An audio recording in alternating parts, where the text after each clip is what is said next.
그래서 이제 이번에는 이제 라이브러리들 쓰고 만들고 하는 기능들인데, 개인적으로는 이렇게 측면에다가 기본 샘플 같은 거를 좀 빼놓고 그 다음에 눌러서 CS 유사 작성 이 도구를 적극 활용하시는 걸 추천드립니다. 바닥을 누르고 CS 누르면 그 내가 누른 바닥을 바로 작성할 수 있게 되죠. 그래서 이 도구가 상당히 유리해요. 뭐 창문을 누르고 하면 선택한 창문을 바로 작성할 수 있게 해주거든요. 그렇다 보니까 눈으로 보면서 물체를 가져다가 바로 작업하기가 좋아요. 아니면은 창문을 누르고 만약에 그 두 짝창을 찾는다 그러면 여기서 스크롤 내려가면서 찾아야 돼요. 근데 지금은 몇 개 없으니까 찾는데 나중엔 많아지면 찾는 게 어렵습니다. 그나마 좀 쓸만한 게 검색 기능이에요. 검색이기 때문에 눌러서 여기다 미석이다 그러면 미석이라고 치면 돼요. 이렇게 미석이 치면 나오긴 하는데 문제는 미석이만 검색이 되거든요. 근데 문제는 이름에 저렇게 규칙적으로 지금 지정들을 잘 안 하시잖아요. 그러니까 라이브러리 그냥 갖다 쓴 거 이름 잘 안 고치고 그냥 쓴단 말이에요. 그렇다 보니까 그 창문이 뭐였지 이렇게 돼요. 그래서 차라리 그냥 그런 경우는 샘플을 배치해 놓고 쓰는 게 좋고, 이렇게 배치해 놓은 샘플들이 배치된 애들은 나중에 그대로 템플릿으로 만들어 쓰시면은 이 구조로 만드는 건축물 만들 때 그대로 또 쓰겠죠. 그러니까 예를 들면 이게 전산후형 건축제도 모델을 3D로 만든 거니까 다음 회차 전산후형 건축제도 3D 모델을 만든다. 그 조적식 건축물 같은 거, 조적식 건축물을 만든다 그러면 이것만 지워버리고 얘를 남겨뒀다가 그냥 거기서 작업하면 별도로 만들 건 없죠. 뭐 마감재 종류 좀 바꿔주고 단열재 두께 좀 바꿔주고 공사 방법 동일할 거잖아요.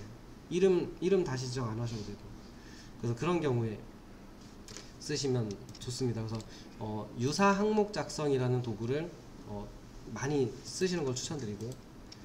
그리고 이제 이 레빗에서 패밀리라고 부르는데 전부 다 패밀리예요.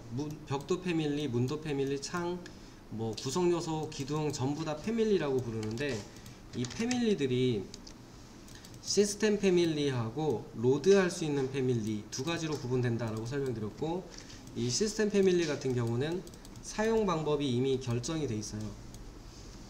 쓰라고 만들어진 규칙대로 써야 돼요.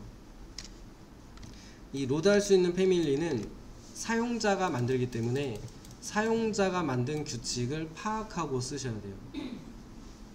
그래서 그 정도입니다. 그리고 이제 라이브러리를 쓸 때 뭐 가구 하나 갖다 놔 볼게요. 구성요소 배치를 눌러서 뭐 책상이나 의자나 이런 가구를 하나 갖다 놓고요. 이렇게 의자 같은 거 하나를 갖다 놓는다고 치면은 기본적으로는 아무데도 그 하이라이트가 되어 있지 않은 경우에 스페이스바 누르면 회전돼요. 회전. 그래서 원할 때 클릭하시면 돼요. 그리고 ESC 누르고 배치되어 있는 물체도 선택한 다음에 스페이스바 누르면 90도 간격으로 회전됩니다. 회전만 되는 건 아니고 사실 미러도 가능해요.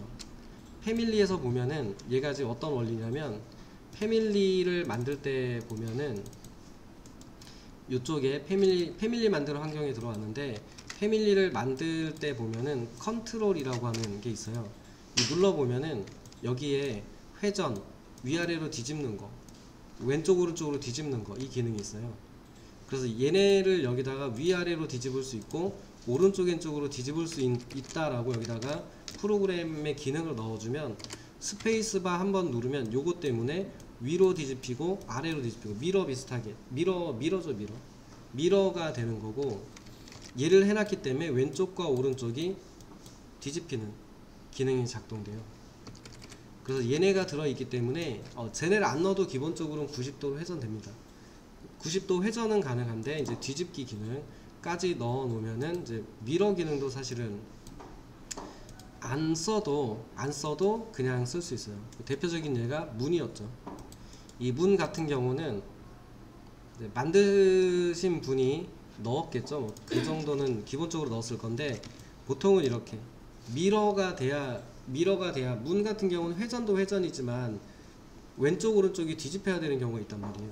그래서 이렇게 집어 넣어 놨기 때문에 이 출입문 같은 경우는 평면도상에서 배치할 때 누르셔도 되고 배치한 다음에 누르셔도 되는데, 얘를 누르시면 밀어 이렇게 되는 거죠. 이거 누르면은 왼쪽 오른쪽 뒤집히는 기능. 근데 이거를 스페이스바를 누르면 회전하고 같이 일어나요. 그렇기 때문에 회전 밀어 회전 밀어 회전 밀어 이렇게 돼요. 그래서 이거 같은 경우도 딱히 뭐 회전시켜서 어디다 놓는다 이런 개념이 아니라 그냥 배치하고 스페이스바 누르면 된다 이렇게 돼요. 그래서 스페이스바 기능만 잘 쓰셔도 대부분의 패밀리는, 이런 가구 같은 애 로드할 수 있는 패밀리들 갖다 놓으면 대부분은 스페이스바로 해결이 가능해요. 그리고 이런 기능도 있었죠.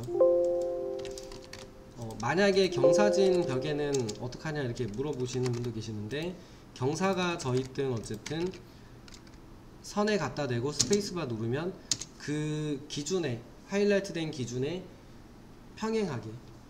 평행한 방향에서 이렇게 회전이 돼요. 그렇다 보니까 이렇게 맞춰서 갖다 놓으면 돼요. 그러니까 딱히 회전 기능이나 미러 기능을 안 쓰고도 대부분의 라이브러리 배치 작업이 실제 가능해요. 그래서 이 기능 꼭 한번 써보세요. 자주 쓰는 기능이에요. 자주 써야 편하고요. 그러니까 이게 그 벽체 같은 경우도, 벽체도 작성을 해두고 작성할 때에도 스페이스바 누르면 이렇게 뒤집어졌잖아요. 그리고 작성해 놓고도 스페이스바 누르면 뒤집혀요. 대신에 뒤집히는데, 이거는 이제 안쪽 바깥쪽이 있으니까 뒤집히는데 조심하실 점은 이겁니다. 위치선이 지금은 여기 있거든요. 위치선이 여기 있다 보니까 스페이스바를 누르면 여기를 기준으로, 이쪽을 기준으로 뒤집혀요. 이렇게. 근데 이 벽체의 위치선을 벽 중심으로 해놓게 되면은 요 점이, 위치를 보면은 이쪽에 이제 눌러보면은 점이 나타나는데, 이 점이 있는 곳이 얘의 그 위치선으로 보시면 되거든요. 그래서 이런 경우는 중심으로 잡아놨기 때문에 스페이스바를 눌러도 가운데서, 그래서 배치를 이미 해놨고 형상이 맞아요. 화면상의 형상이 맞다 그러면, 얘를 뒤집어야 된다 그러면 위치선을 잘 바꿔서 뒤집으시면 돼요. 잠깐 요령인데 이것도 보여드리면은, 이렇게 구조벽을 그려놓고 여기다 맞춰서 이렇게 어떻게든 이렇게 맞춰서 그렸대요. 그리고 이제 정렬 도구로 붙여놨는데, 알고 보니까 얘가 위치선이 잘못되어 있어서 이렇게 돼 있대요. 이렇게. 그러면 만약에 이게 두께가 두꺼워져야 된다 그러면 내부로 바꿔주고 그 다음에 두께를 바꿔주는 게 좋겠죠. 이런 식으로 이렇게 해서 바꿔주면은 바깥쪽으로 이렇게 늘어나겠죠. 이렇게. 근데 이게 알고 보니까 뒤집혀 있었대요. 이런 식으로 뒤집혀 있었대요. 그리고 마감선 정보는 내부로 돼 있고, 그리고 뒤집어 줘야 되잖아요. 근데 뒤집으려고 했더니 위치선이 여기 있잖아요. 지금 뒤집으면 벽체에서 떨어지죠. 그래서 이런 경우는 제자리에서 뒤집혀야 되니까 벽 중심으로 바꿔주고 뒤집어 준 다음에 마감면 내부로 바꿔주면 동일한 상태로 만들어 놓을 수 있죠. 그러니까 제자리에서 뒤집는다 이런 경우도 있을 수 있으니까 늘 실수를 하거든요, 사람이. 저런 부분도 같이 활용할 수 있게 해놔두시면은 도움이 될 때가 있습니다.